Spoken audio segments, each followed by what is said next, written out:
Bonjour à tous et bienvenue dans cette nouvelle émission qui a pour thème le féminisme.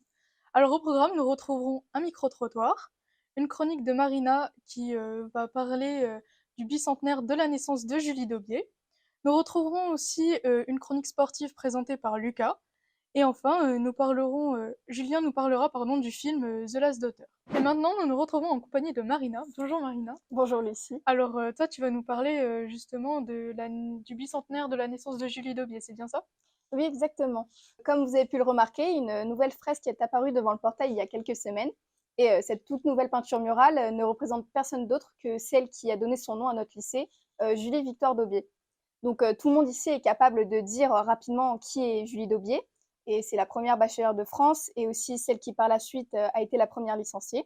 Mais sa vie ne se résume pas qu'à ça. Et c'est un problème qui est assez récurrent. C'est que les actions des femmes dans l'histoire sont très souvent minimisées, voire effacées. Et du coup, qu'est-ce qui l'a poussée à passer le bac? Julie Daubié, c'était quelqu'un qui était passionnée par les études et qui, depuis toute petite, elle sera même devenue professeure des écoles juste après, une bonne partie de sa vie. Et donc, en devenant enseignante, elle confirme sa volonté d'elle-même passer un diplôme et passe donc le bac en 1861. Et par la suite, va commencer une licence de lettres. Donc, c'était une militante, une chroniqueuse et même l'autrice de La femme pauvre au XIXe siècle. Et elle défend les droits de la femme, de l'enfance, mais presque en vain, parce qu'elle fait souvent face à la censure. Donc en 1875, elle va mourir de la tuberculose à 50 ans. Et aujourd'hui, donc 200 ans après sa naissance, ses actions sont encore beaucoup trop peu reconnues. Et c'est pour ça qu'il est important de rappeler un peu les faits. Eh bien, merci beaucoup Marina pour cette chronique. Nous espérons pouvoir interviewer un des deux artistes justement qui a fait cette fresque, Marc Solinski ou bien Sader. Et maintenant, vous pouvez retrouver le micro-trottoir qui est sur le féminisme, présenté par Héloïse, Éline et Delphine. C'est quoi le féminisme pour vous? Bah, pour moi, le féminisme, c'est de défendre la cause des femmes. Et soutenir l'égalité homme-femme. Moi, selon moi, le féminisme, c'est être pour l'égalité homme-femme et tous les types de genres qu'il y a, l'égalité en général. Et aussi se battre pour le droit des femmes. Ouais, c'est ça exactement, l'égalité entre hommes et femmes et ce qu'elle vient de dire, donc c'est ça. Pour moi, la définition du féminisme, c'est que les femmes et les hommes soient égaux dans chaque domaine. C'est le fait que les femmes et les hommes ils soient égaux. Alors selon moi, du coup, c'est un mouvement qui vise à ce que les femmes soient mises, à ce qu'il y ait un sentiment d'équité entre les femmes et les hommes, qu'elles soient à leurs droits, qu'elles aient les mêmes droits que les hommes, ainsi que tout ce qui rapproche aux inégalités, que ce soit rééquilibré afin qu'elles trouvent un équilibre qui soit équitable pour les deux personnes. Est-ce que vous soutenez le féminisme? Et pourquoi vous le soutenez? Bah, parce qu'on est, on est des femmes et parce qu'il faut défendre les femmes, parce que les hommes, ils prennent trop le dessus sur nous. On est encore dans une société où les femmes, elles sont pas assez mises en avant. Et du coup, c'est important de défendre. Moi, je suis pour du coup, parce que je soutiens la femme et voilà quoi. Bah, moi je suis pour évidemment et je trouve ça normal d'être pour. Enfin, c'est l'égalité en général. On peut pas ne pas être contre. On peut pas ne pas être contre l'égalité. C'est pour moi c'est logique d'être féministe. On devrait tous être féministes. Est-ce que je soutiens Oui. Est-ce que je participe? Non, parce que manifester, j'ai pas spécialement le temps. Mais dans l'esprit, oui. Voilà. Dans le cœur, j'y mets du cœur, quoi. Donc tu es pour? Oui. Est-ce que tu es pour? Oui, Pourquoi? parce que tout le monde est pareil. Si je le soutiens, moi je suis pour.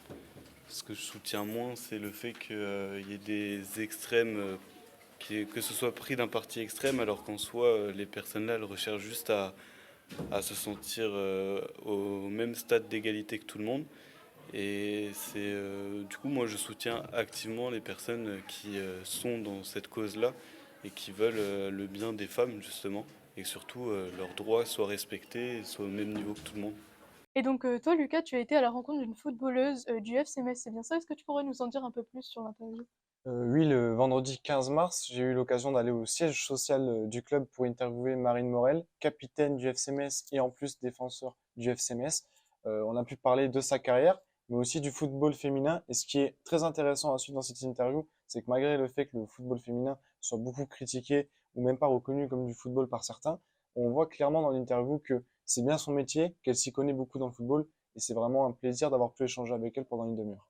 Eh bien, merci du coup pour cette interview. Vous pouvez retrouver un extrait juste à la suite de ça. Et sinon, vous pouvez retrouver l'intégralité sur la chaîne YouTube. Et même en dehors du FCMS, sur le foot en général, chez les hommes et chez les femmes, vous pensez que vraiment, comme vous parlez des moyens, il n'y a pas les mêmes moyens, vous pensez qu'il faudrait plus de moyens pour le football féminin? Quel est votre avis un peu là-dessus? Bah, on va pas se voiler la face, c'est vrai qu'il n'y a pas les mêmes moyens. Si on regarde déjà les salaires et si on regarde une joueuse de Lyon qui est les mieux payée en France, ça reste complètement différent sur les moyens. Après, comme je l'ai dit, ça dépend de la division dans laquelle on est, ça dépend du projet du club.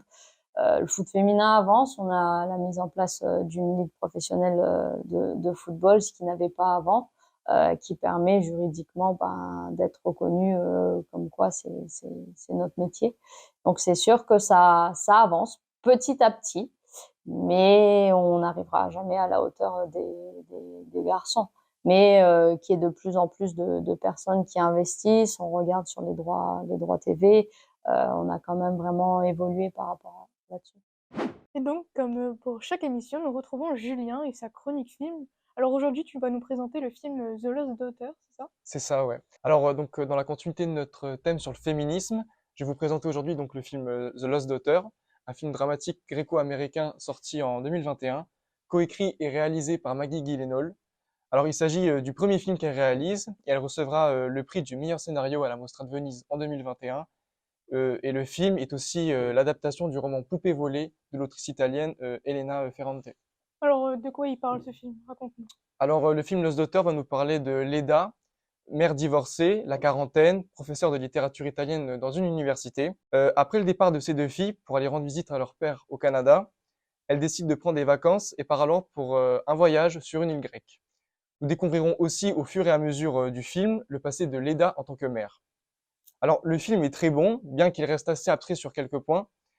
En effet, le sujet même du film va se trouver dans des flashbacks du personnage principal, Leda. On la voit s'occuper de ses filles avec beaucoup de difficultés et ayant par moments des excès de colère. Plus tard, elle quittera même son foyer pendant 3 ans pour profiter de sa vie avec un autre homme. Et si ces flashbacks sont réapparus chez elle, c'est notamment parce qu'elle a rencontré une jeune mère pendant ses vacances en Grèce. Allongée sur son transat, Leda la scrute presque quotidiennement dans son quotidien de mère. Et elle agit de manière similaire comme elle avait agi avant avec ses enfants. Alors, la jeune femme est exténuée et elle ne sait pas comment gérer son enfant. De plus, elle est aussi sous le joug de son compagnon très possessif. Alors, au premier abord, on peut voir que Leda, elle est vue comme une mauvaise mère, mais on comprend très vite que le film aborde la maternité sans tabou ni jugement, en montrant les joies qu'elle peut engendrer.